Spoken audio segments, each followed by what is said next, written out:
He was one of the richest men in the country, but no one in his mansion knew he was secretly pretending to be just the janitor. Tired of seeing his autistic son treated like a burden by caregivers who didn't care, he decided to test a new butler without revealing who he really was. He thought he was just another worker until one day he caught him doing something with his son that no one else had ever done before. What he saw changed everything. Before we continue with this story, don't forget to subscribe to the channel and like the video. And don't forget to comment below where you're watching us from.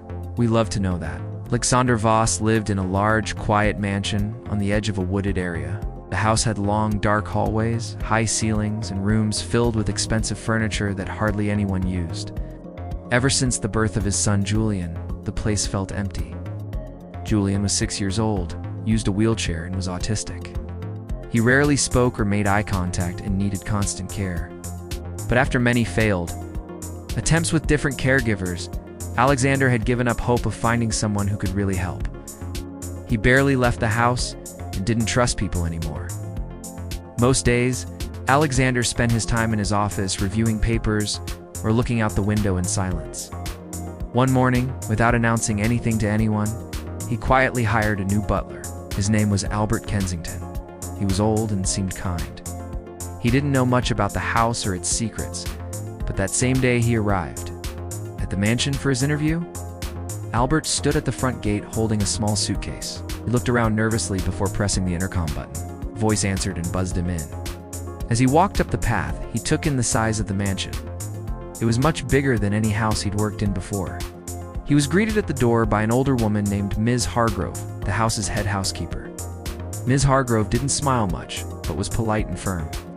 She led Albert through the entrance hall and into a sitting room for the interview. Albert noticed how quiet everything was. The only sounds were the ticking clock and their footsteps on the marble floor. During the interview, Ms. Hargrove asked about his experience with children and people with special needs. Albert answered honestly. He didn't lie or exaggerate. What he didn't know was that someone else was listening carefully from another room. A man pretending to be a new maintenance worker. That man was Alexander Voss himself, wearing plain work clothes and pretending to check a thermostat near the wall. He watched Albert closely through a mirror that was actually a one-way window. Alexander didn't trust anyone, especially not someone coming into his house to care for his son. He had made up his mind that this was the only way to be sure someone was sincere. He had done the same with every new employee before, hiding in plain sight to see how they acted when they thought no one important was watching. As Albert spoke, he studied his face, his posture, and how he responded to the questions. He noticed that he didn't try to impress anyone. He looked calm, but also a little nervous, which he found more honest than fake confidence. He made a note to himself to speak with Ms. Hargrove later to hear her opinion, but already he was forming one of his own. While the interview continued, Ms. Hargrove gave Albert more information about the job. She explained that his main responsibility would be helping take care of Julian, feeding him, keeping him clean, and engaging him with small daily routines. She also warned Albert that Julian didn't react well to strangers and didn't like to be touched suddenly. Albert listened carefully and took mental notes. He nodded and asked thoughtful questions, which Ms. Hargrove appreciated. After a while, Albert was given a short tour of the house. He walked past the kitchen, the laundry room, and then up the stairs to the hallway where Julian's room was. Everything was spotless but felt cold, like no one had laughed there in years. Ms. Hargrove mentioned that Julian's mother passed away shortly after he was born, and Alexander hadn't been the same since. Albert didn't ask for details, but he understood the job wouldn't just be about cleaning. It was about being part of a broken family's daily life. Downstairs, Alexander continued to move around unnoticed. He cleaned a window, checked a light fixture, and stayed within earshot. He didn't say much to the other staff, which was normal for him. Everyone in the house had gotten used to his distant behavior. Albert eventually finished his tour and was shown to the kitchen to meet the cook, an older man named Harold. They exchanged a few polite words. Alexander stood nearby, pretending to fix a cabinet door. He watched how Albert interacted with Harold. He was respectful and didn't try too hard to impress anyone. He asked Harold about Julian's favorite foods and what time he usually ate. That surprised Alexander. Most people just asked how difficult Julian was. Albert didn't. He focused on what Julian liked, not on what made him hard to deal with. Alexander took another mental note. Maybe this old man was different from the others. Still, he didn't let his guard down. Later that afternoon, Albert was taken outside to see the garden and the back entrance. As they walked, Alexander took a moment to pull Ms. Hargrove aside. He asked her quietly what she thought of Albert. Ms. Hargrove said Albert seemed decent and not overconfident, which was a good sign. She added that Albert asked the right kind of questions, not just about the job, but about Julian himself. Alexander nodded, thinking. Still didn't fully trust him, but something about Albert's behavior seemed real. Back inside, Albert was getting ready to leave. He thanked Ms. Hargrove and said he hoped to hear back soon. Alexander watched him go without saying a word. Albert had no idea that the man he'd seen fixing things was the owner of the house, or that he was the one who would decide his future. As the door closed behind him, Alexander remained silent, lost in thought about what he had just seen and heard. Albert's first day started early in the morning. He arrived at the mansion wearing a clean uniform, holding a small bag with his personal items. Ms. Hargrove met him at the door and guided him straight to the second floor. "Today, you don't have to do anything. Just watch him," she said firmly. "He doesn't speak. He doesn't like to be touched, and he gets upset if people get too close." Albert listened carefully, nodding. He asked if Julian liked any music or toys. "He has a spinning toy, that's all," Ms. Hargrove replied. They walked down a quiet hallway until they reached a room with large windows. Inside, Julian sat in his wheelchair facing the light. His hands were busy turning a small red toy over and over. He didn't look at them. He just mumbled softly to himself, almost like whispering to the toy. Ms. Hargrove gave Albert a quick glance and left him alone with the boy, quietly closing the door behind her. Albert stood still for a moment, unsure what to do next. He remembered Ms. Hargrove's warning, so he didn't move closer to the boy. Instead, he found a spot on the carpet a few meters away and sat down slowly. He opened his bag and took out a notebook, a few colored pencils, and a small toy duck he thought might be useful someday. He didn't speak to Julian. He didn't call his name, simply started drawing on the floor. After a few minutes, he began humming a quiet tune. Nothing loud or too cheerful, just soft and steady. Julian didn't react. He kept turning the toy in his hands and mumbling. His eyes stayed fixed on the same spot. Albert kept drawing. He sketched a small house, then a tree, then a sun in the corner of the page. His movements were calm. He didn't look at Julian too much, but he made sure he could see what he was doing if he wanted to. Time passed slowly, but Albert remained patient. After about 30 minutes, he looked up and noticed that Julian had paused. He was still holding his spinning toy, but his fingers had stopped moving. He wasn't mumbling anymore either. His head was slightly turned, not directly at him, but in his direction. Albert kept his focus on his drawing, pretending not to notice. He didn't want to scare him. He simply flipped the page and started a new sketch, this time of a toy that looked a bit like the one in Julian's hands. As he drew, he quietly hummed the same melody. He hoped he would feel safe, or at least not threatened.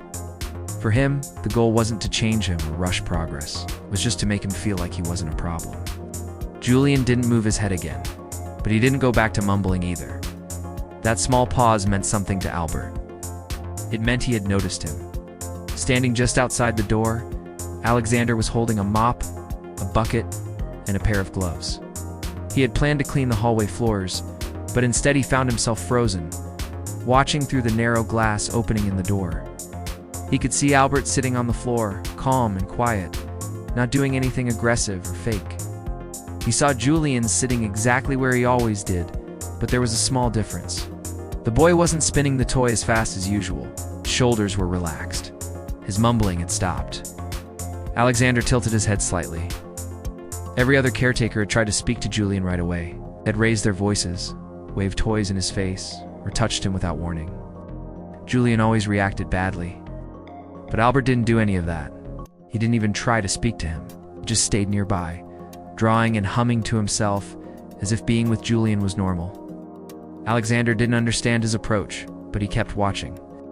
As the morning passed, Albert stayed in the room with Julian without rushing anything. Around noon, Ms. Hargrove brought him a sandwich and water. Albert whispered a thank you and stayed on the floor, eating quietly. Julian glanced at the movement, but he didn't seem upset. Albert decided to continue what he was doing. He took out a small piece of modeling clay and started shaping it into a little ball. Slowly, he turned it into a dog, then a rabbit. He placed the figures beside his notebook and returned to drawing. He didn't look at Julian directly, but he kept the figures in his line of sight. At one point, Julian shifted in his chair. It wasn't much, just a tiny movement, but Albert noticed it. It was the first time he'd adjusted his body while someone else was in the room. For him, that was a signal. He was in his space and he hadn't rejected. That was enough for one day. As the afternoon came to an end, Ms. Hargrove returned and told Albert he could leave the room. Albert nodded and slowly packed up his things. He stood up carefully, not wanting to startle Julian. Before he left, he placed one of the clay animals, the small dog, on a nearby shelf, still far from Julian, but visible. Julian didn't react, but he didn't look away either. Albert gave one final glance and walked out. Outside the room, Alexander was still nearby. Albert didn't. No, he had been watching almost the entire time. He smiled politely as he passed him, thinking he was just one of the staff. Alexander looked at him with a neutral face, but was deep in thought. He had seen something he hadn't seen in a long time, a moment of calm in his son's presence. Inside the room, Julian picked up his spinning toy again. But before he started turning it, he looked toward the shelf where the little dog now sat. One morning, Albert was assigned to help tidy the back garden near Julian's room. He put on gloves, grabbed a broom, and began sweeping leaves from the path near the window. The sun was up, and the garden was quiet. As he bent down to pick up a few sticks near the bushes, something on the window ledge caught his attention. It was small, round, and slightly dusty. Curious, he stepped closer and saw it was an old seashell. It didn't look decorative, just a real worn shell with a few scratches. It had likely been sitting there for a long time. Albert picked it up gently and rubbed off the dirt. Turned it over in his hand, then looked up at Julian's window. He was inside, sitting in his wheelchair as usual. Without thinking too much, Albert wiped the shell clean with a cloth from his pocket. He walked into the house and brought it to Julian's room, still holding the shell carefully in his hand. When he entered, Julian didn't look at him. He was spinning a toy in his hand again, murmuring softly like always.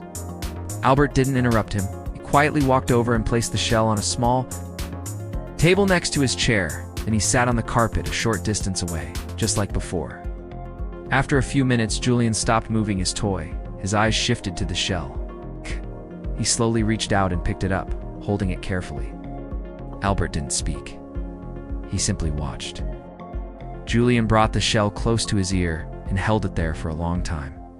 His expression changed. His eyes softened, and for a moment, he smiled. It wasn't wide or loud, but it was real. Albert noticed right away. A tiny reaction meant something important. The shell had done something that no words could. Julian held it like it was familiar, like it brought him peace. Albert stayed quiet, giving him space to feel whatever he was feeling. Later that day, Julian had a small outburst, became tense, started rocking in his chair, and made distressed sounds. Usually, Ms. Hargrove or another staff member would step in to calm him down, but Albert was nearby and acted quickly. Instead of speaking loudly or trying to hold him, he grabbed the shell from the table and gently placed it in Julian's hands. At first he didn't notice, but then his fingers tightened around it. Slowly he lifted it to his ear. The rocking stopped. His breathing slowed. Albert sat beside him on the floor, not too close, and waited. Julian stayed like that for several minutes, just listening to the sound inside the shell. When he finally lowered it, his body was relaxed again. Albert realized he had found something special, a way to connect with Julian when he couldn't use words. It wasn't a trick or therapy tool. It was just a simple object that seemed to bring him comfort when nothing else could. Over the next few days, Albert made sure the shell was always nearby. He didn't push it on Julian, but kept it where he could reach it. Sometimes he ignored it, but other times, especially when he seemed stressed or tired, he would pick it up and listen again. Albert also started using it as a gentle signal before a bath or before brushing his hair, things that usually made Julian anxious. He would show him the shell first. It became a way to say, "It's okay, you're safe." And more often than not, it worked. Julian responded by staying calmer, more open. Albert never claimed to understand exactly why it worked. He just paid attention and used what he learned. Each time Julian reached for the shell on his own, Albert felt a small sense of progress. It wasn't dramatic, but it was real. Julian was beginning to let him in, even if just a little, and he was beginning to feel more connected to him, too. One afternoon, Alexander was walking past Julian's room with a folder in his hand. The door was slightly open. He stopped when he heard a soft tapping sound. Looking inside, he saw Albert sitting on the floor, calmly, showing Julian a picture book while he held the shell to his ear. Julian looked peaceful, not restless or withdrawn. For a few seconds, Alexander just stood there. Strange feeling built in his chest. No one had ever used the shell before, not since his wife passed away. She had collected shells during a trip before. Julian was born. That particular shell had been hers. After her death, Alexander had placed it on the window ledge and never touched it again. He didn't think Julian would even remember it, but clearly something about it remained. Watching his son find comfort in something that once belonged to his mother hit Alexander hard. Didn't say anything, but the scene stayed in his mind for the rest of the day. Albert didn't know any of that. To him, it was just an old shell he'd found while cleaning. Something simple. That brought a small smile to Julian's face. Without realizing it, he had touched something deeper. A memory. A connection between mother and child that had been buried for years. Every time he used the shell, it wasn't just helping Julian. It was bringing life back into the house. Alexander began to notice more. The boy who once refused to look at anyone was now turning his head, reacting. Albert's patience wasn't loud or dramatic. He didn't talk about miracles or breakthroughs. He simply observed and adapted. And in doing so, he had reached Julian in a way no one else ever had. Alexander began to question his own walls, wondering how this stranger had done so much in such a short time. But Albert still didn't know the history behind that shell, not yet. All he knew was that it helped, and that was enough for him. Alexander had continued pretending to be the new janitor in the mansion. He wore the same plain clothes every day, worn jeans, a cap, and an old jacket. His hands were always holding up, rag or bucket. That image helped him stay unnoticed. But lately, Albert had started greeting him more often. During his short breaks, he would nod and smile. Sometimes he offered him tea or asked if he needed help carrying anything. At first, Alexander kept his answers short. He didn't want to get too close. But over time, Albert's honest and respectful attitude made him lower his guard. Unlike others who ignored or looked down on house staff, Albert spoke to him like an equal. One afternoon, while they were both in the service hallway, he sat on a step near the wall and started talking. He asked him simple things: how long he had worked there, if he liked the house. Alexander gave vague answers, but didn't walk away like he used to. Their conversations slowly became more frequent. Albert didn't push, but when he had free moments, he would chat with him about small things. The weather, the garden, or what Julian had done that day, and said it sometimes felt more like a museum than a home. Alexander gave a short laugh, surprising himself. It was the first time he had laughed in front of someone in months. Albert smiled and continued. He talked about his childhood in a small town, how his parents didn't have much money, and how he learned early to take care of others. He said he had worked in different homes, but none were like this one. He didn't treat him any differently because of status.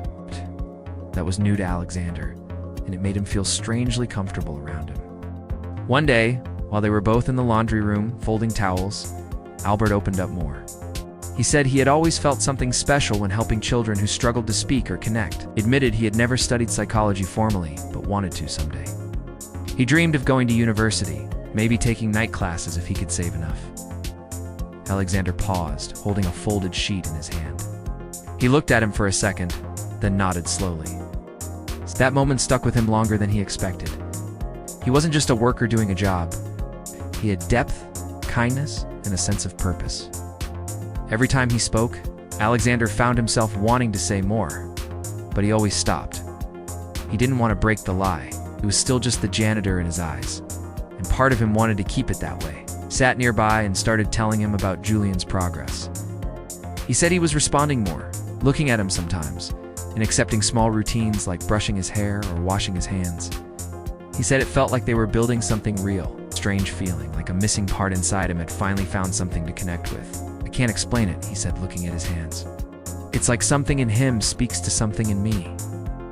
Alexander stayed silent, but his words hit him hard. He had felt alone in that exact same way for years. He didn't know if he should be happy or afraid. He was getting closer to Julian and closer to him without even knowing it. He shared his thoughts, his hopes, and even his fears. But it was all based on a lie. He wasn't just a janitor. He was the one who had hired him, tested him, and watched him like a stranger. The more he talked, the more Alexander saw the damage the lie could cause if revealed too late. But at the same time, he didn't want to break the quiet connection they were building. For the first time since his wife's death and Julian's diagnosis, someone was making him feel alive again. He caught himself smiling after their talks or replaying things he had said in his head. He hadn't done that in years. But hiding behind the janitor mask also meant he couldn't be honest.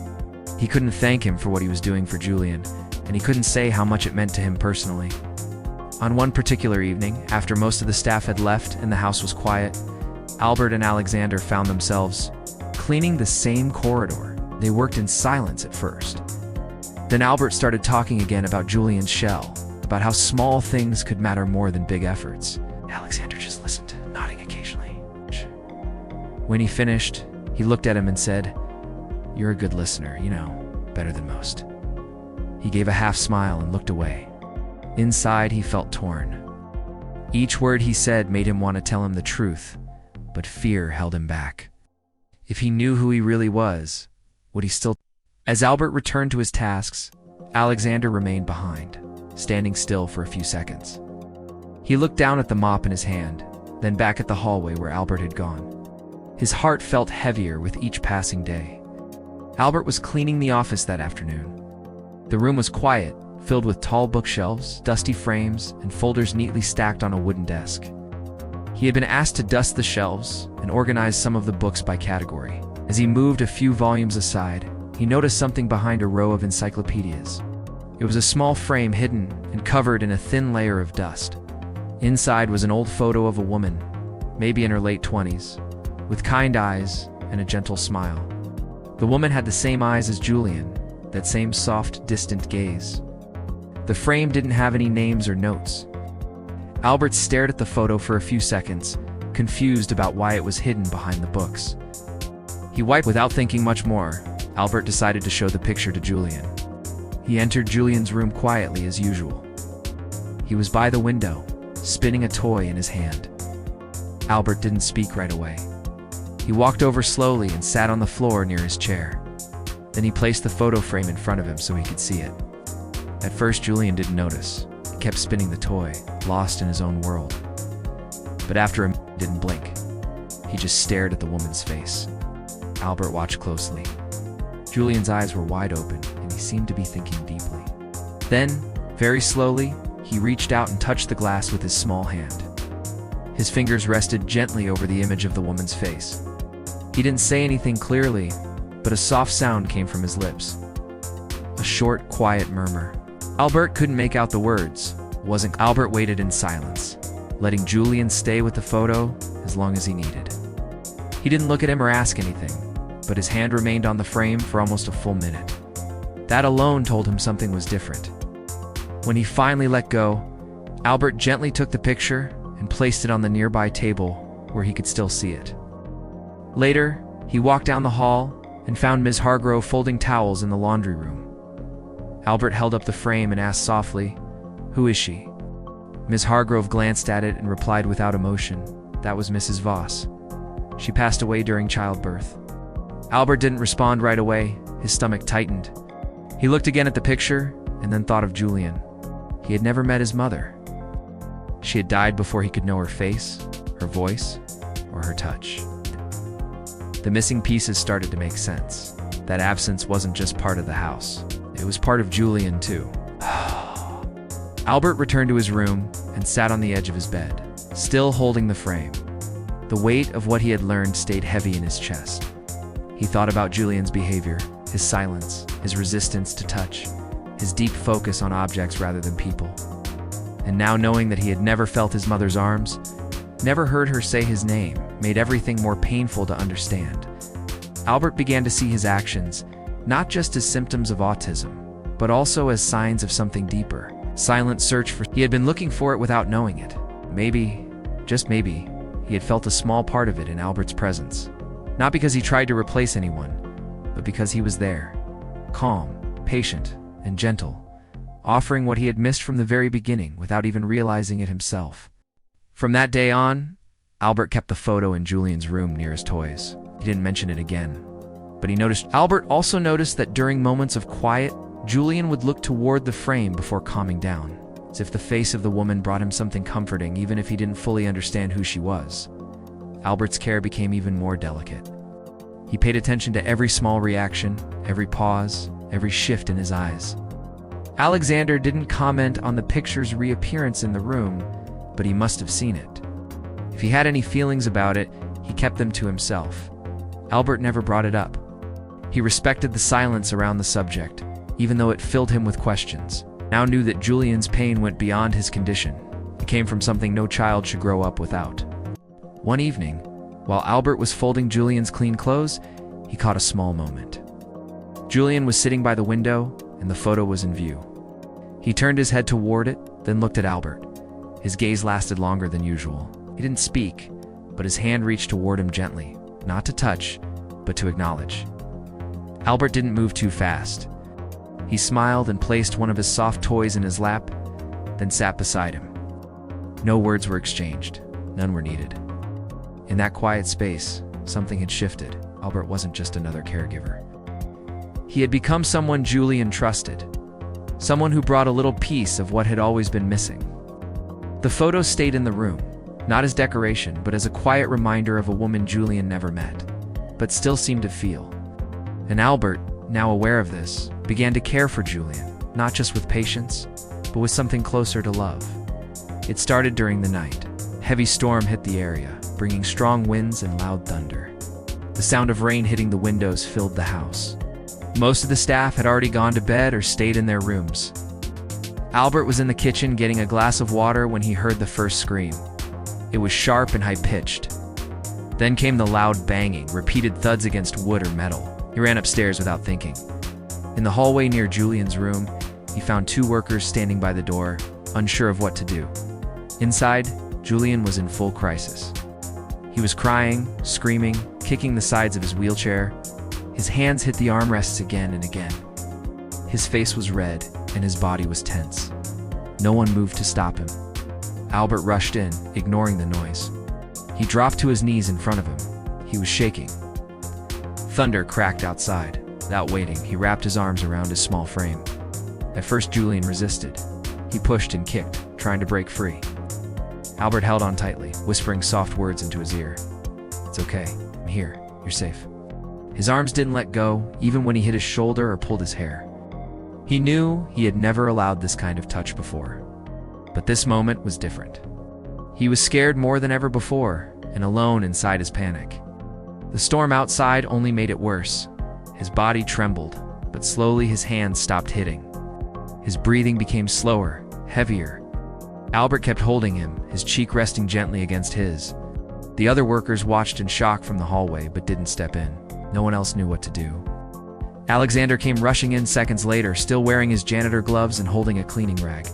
He froze at the door. What he saw stopped him completely. His son, silent in Albert's arms. No longer screaming, no longer crying, just breathing. Alexander didn't move. He stood in the doorway, eyes wide, chest tight. For a moment, he felt useless. This was his son, the child he had raised alone, the child he had failed to comfort so many times. And here was Albert, a stranger only weeks ago, holding Julian like he had known him forever. Alexander dropped the rag in his hand. His gloves were still on, but he didn't care. He took a slow step forward, then stopped again. He didn't want to break the moment. Julian's head was resting against Albert's shoulder now. His body had gone limp, not from exhaustion, but from calm. Albert gently rubbed his back, still whispering, and something happened that froze both Albert and Alexander completely. In a soft, broken voice, Julian whispered a single word. "Shell." It was barely audible, but it was clear. Albert's eyes filled with tears. Alexander stepped back, his breath caught. That one word carried more weight than anything Julian had ever said before. Albert didn't cry loudly. He just let the tears fall silently while keeping Julian close. He didn't speak, didn't react much. He simply kept holding him as he rested. Alexander leaned against the door frame, one hand on the wall, looked at the floor, trying to keep his emotions inside, but it was impossible. The image in front of him broke something inside. For years he had built a wall. No feelings, no vulnerability, just control. But now that wall was starting to crack. Julian had spoken, and not just any word. He had said shell, the same object that Albert had given him, the one that once belonged to his mother. It wasn't just a random sound, it had meaning. Albert slowly looked up and saw Alexander standing there. He didn't know who he really was, but he saw the emotion on his face. He saw a man torn between pride and pain. Silence between them felt heavy, but also full of something real. After a few more minutes, Julian fell asleep in his arms. Albert gently placed him back in his chair, making sure he was secure and comfortable, wiped his face with his sleeve and stood up. Alexander finally stepped into the room. He didn't say anything right away. His eyes stayed on Julian, now calm, now resting. Then very quietly he said, "He's never done that before." Albert nodded. His voice cracked when he replied, "I know." He didn't ask why he was there or why he looked so affected. Something told him not to. Alexander knelt next to Julian and touched his son's hand softly. Julian didn't wake. Albert watched, confused but moved. In that small room, with the storm still going on outside, the three of them were surrounded by something deep: connection, pain, healing, all mixed together. Alexander looked at Albert for a second and opened his mouth like he wanted to say something, but no words came. He just nodded slowly and stood up again. They both left the room together, walking slowly down the hall without speaking. Albert didn't press him with questions. He could tell he was carrying something big inside. He still believed he was the janitor, but something about his presence that night felt different, more personal, more involved. Alexander walked with him to the end of the hallway, then stopped. "Thank you," he said. His voice was quiet but serious. Albert gave a small smile and nodded. "He just needed someone," he replied. Neither of them spoke again. Albert walked toward his room, his body tired, his mind full of questions. Alexander stood alone for a moment, staring out the hallway window, rain still hitting the glass. His hands trembled slightly. The moment had changed everything. Julian had spoken. Albert had reached him, and Alexander could no longer pretend he was just a bystander. Emotionally, his disguise was breaking, but his secret was still safe. For now, the truth remained hidden, even as everything else began to shift. The morning started like any other. Albert walked into the kitchen and picked up Julian's breakfast tray. It had a small bowl of warm porridge, a spoon, a napkin, and his favorite sippy cup with apple juice. He walked up the stairs and gently opened Julian's door. He was already awake, sitting in his wheelchair near the window.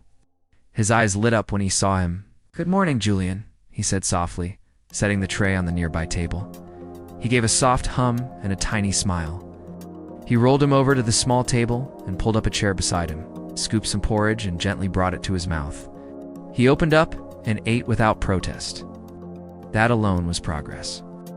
Between spoonfuls, Albert made funny faces and Julian giggled.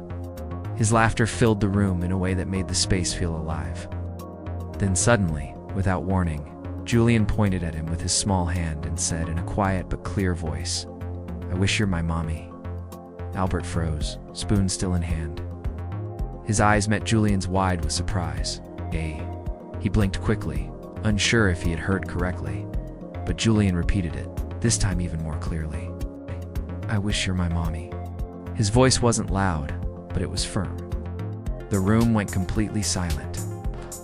Alexander, who had been quietly sweeping the far corner of the room in his usual janitor disguise, dropped the broom without meaning to. The wooden handle hit the floor with a loud thud. No one moved. Albert looked over at him for just a second, then back at Julian. His heart was pounding. He could feel his eyes getting wet, but he didn't want to cry in front of the boy. He smiled and gently touched Julian's hand. "You have a special place in my heart, my little angel," he said softly. Julian smiled, satisfied.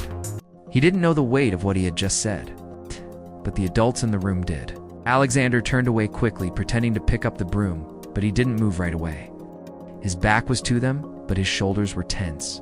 His throat tightened and his eyes stung. That single sentence from Julian felt like a punch and a warm hug at the same time. Alexander had always known Julian missed something deep, something he couldn't fully express. But hearing him say it out loud made it real in a new way. It wasn't just about the absence of a mother. It was about the presence of someone who made him feel safe, seen, and loved. Albert, still sitting with Julian, wiped a tear from the corner of his eye when he wasn't looking. He wanted to keep the moment calm, without turning it into something too big. But inside, his emotions were rushing.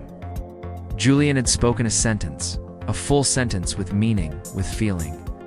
That alone would have been huge, but what he chose to say made it unforgettable. After a few seconds, Alexander quietly left the room.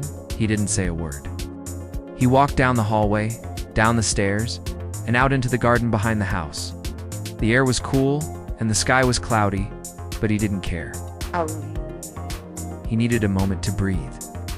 He sat on the bench near the old oak tree, the one where his wife used to sit with a book before Julian was born. He closed his eyes and leaned back. The memory of her rushed in.